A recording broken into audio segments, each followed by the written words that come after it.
এটা আপনার বয়ফ্রেন্ড? এরকম জাজমেন্টাল ভাবে বলতেছেন কেন?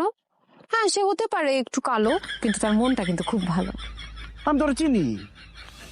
আপনারা পূর্ব পরিচিত নাকি? মানে একসাথে ইউনিভার্সিটিতে ক্লাস করতেন?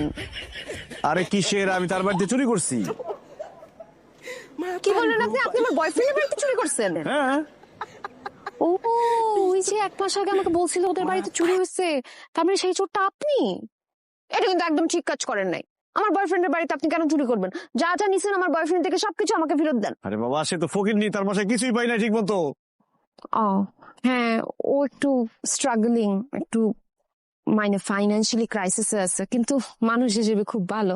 জানেন, আমরা না কালকে পালানোর প্ল্যান করছি। আমি সো এক্সাইটেড। আজকে সবকিছু ব্যাগটা গুছিয়ে রাখবো, কালকে আমরা পালায় যাবো। তাহলে বউ? হব তো, আমি তার বউ আর সে আমার স্বামী। আরে না, তার বউর কথা বলতেছি।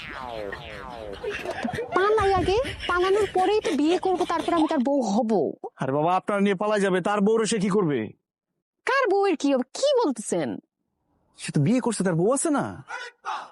একদম ফালতু কথা বলবেন না। কি বলতেছেন তার বউ আছে? মানে আমি তার গার্লফ্রেন্ড, আমার সাথে তার রিলেশন চলছে, তার বউ থাকবে কোত্থেকে? আরে বাবা, আমি তার বাসায় চুরি করছি, আমি দেখছি তার বউ আছে, বউ নিয়ে শুয়ে আছে সে। না না, আপনি কোনো বউটাও কিছু দেখেন নাই আন্দাজে। ওইটা তার মা খালা কেউ হতে পারে। হ্যাঁ, কি ধরনের কথা বলেন? মা খালা নিয়ে জড়ায় জড়ায় শুয়ে থাকবে? আপনি যে এত বড় এলিগেশন দিতেছেন, আপনার কাছে কোনো প্রমাণ আছে? হ্যাঁ, আমি প্রমাণ করে দিতে পারবো।